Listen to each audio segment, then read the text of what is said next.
शंभू शिंदे आपला कल्याण या चॅनल मार्फत आज कल्याणपूर्व नेतुली टेकडी येथील जय भवानी नगर इथं आलो आहे। आज आपल्या कल्याण या माध्यमामार्फत मी दाखवू इच्छितो की कशा प्रकारे आज जय भवानी नगर नेतुली पोलीस चौकीच्या इथं लाद्या बसवल्यात आणि या लाद्यांची काय बिकट अवस्था आहे आज आपण पाहू शकता। यापासून 3 महिने किंवा 2 महिने बी नाही झाल्यात आणि ज्या प्रकारे लाद्या बसवल्या या लाद्या बसवतात।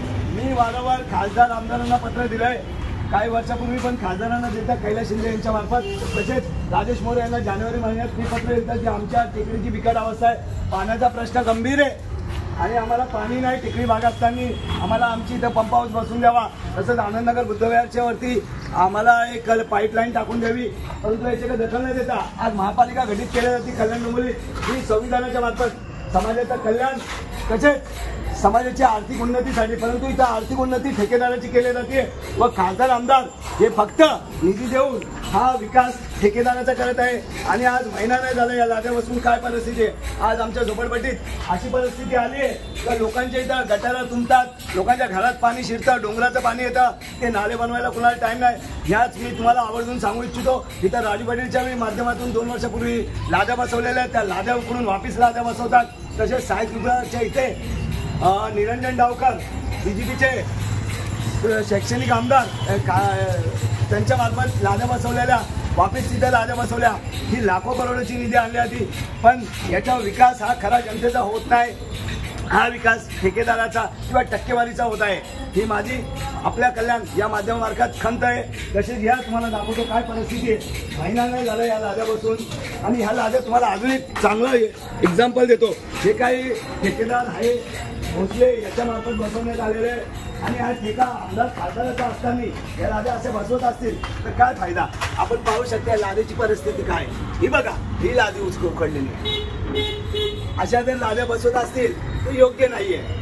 या लाद्या हा विकास हा जनतेचा नसून जनता जो महापालिका गठीत केली जाते किंवा संविधानाच्या मार्फत महापालिका किंवा संसद किंवा कार्यकारिणी चालती तर यांच्या अधिकार काय, जेही बघायला आता संबंधित अधिकारी बांधकाम बघायला आता की ह्या परिस्थिती काय बिघडे, जनतेला काय अपेक्षित हवं आहे, कोणताही खासदार आमदार बघत नाही। आमदारांना माझी विनंती आहे आणि गुडघ्याला बांधून बसलेले नगरसेवक येणाऱ्या निवडणुकीत त्यांनी जनतेच्या विकासासाठी झटावा, काय आपल्या वार्डात होतंय काय नाही होत, जनतेला अपेक्षा काय आहे त्याच्यावर कोणीही नगरसेवक बोलायला तयार नाही किंवा फिरायला तयार नाही। ते मुखदर्शन गणपतीच्या दर्शनाला जातात पण त्या वार्डाची परिस्थिती त्यांना नको आहे। आज शौचालयाची अशी बिकट अवस्था आहे, मला तर मागणी आहे की इथं ज्या नगरसेवक निवडून येईल त्याला ह्या झोपडपट्टीत एक घर द्यावा महापालिकेने, त्याला इथंच राहायला लावावं आणि सार्वजनिक शौचालयात रोजचा हागायला जायला लावावं, तसेच त्याची मुलं सरकारी शाळेत शिकवायला हवं व त्यांना रोजची रहदारी ह्याच वार्डातून हवी आणि इथंच त्याला घर असावं, कारण आम्हाला जे हालापेष्टा भोगावं लागतात ते त्यांना नाही लागत। आज हा अवस्था एकदम बिकट आहे। आज आमच्या इथं बघू शकता डोंगराळ मागे आणि कशा प्रकारे ह्या डोंगराळ भागात लोकांच्या समस्या आहे। काही दिवसापूर्वी इथं घर पडलेलं भूस्खलन झालं, नाले अपुरे, छोटे नाले, खासदारांनी आमदारांनी विकास पुरुषांनी अशी निधी द्यावी तर लोकांचा विकास व्हावा आणि विकास असा व्हावा की त्यांना अपेक्षित कामं व्हावेत, परंतु कुठे अपेक्षित काम होताना दिसत नाही आपल्या इथं। आज हा डोंगराळ भागे आज पायपीचे लाईन, आज पाण्याचे प्रश्न असा गंभीर आहे तर लोकांना लाईन इथपर्यंत झाली आहे आणि या गटारीतून आमची लाईन आहे, लाईन जी अपुरी आहे कारण इथपर्यंत पाईप आहे, त्याच्या पुढं पाईप वाढवला जात आहे आणि पाण्याचा प्रश्न हा अत्यंत ज्वलंत प्रश्न आहे।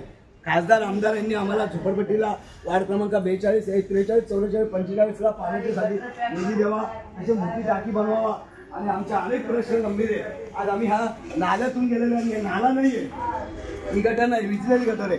आज याच्यात घाण पाणी येतं पुढं डोंगराचं आणि याच्यात पाणी घुसतं आणि आम्ही तेच पाणी पितो।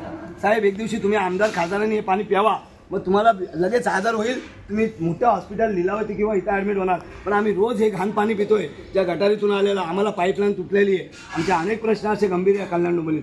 पण आवर्जून आमची विनंती आहे का आपण याच्यावर लक्ष द्यावा आणि वार्ड क्रमांक 44, 43 आणि 45 का हा ते ज्वलंत प्रश्न आमदार खासदारांनी स्वतः हाताळावे। जय भीम, जय महाराष्ट्र।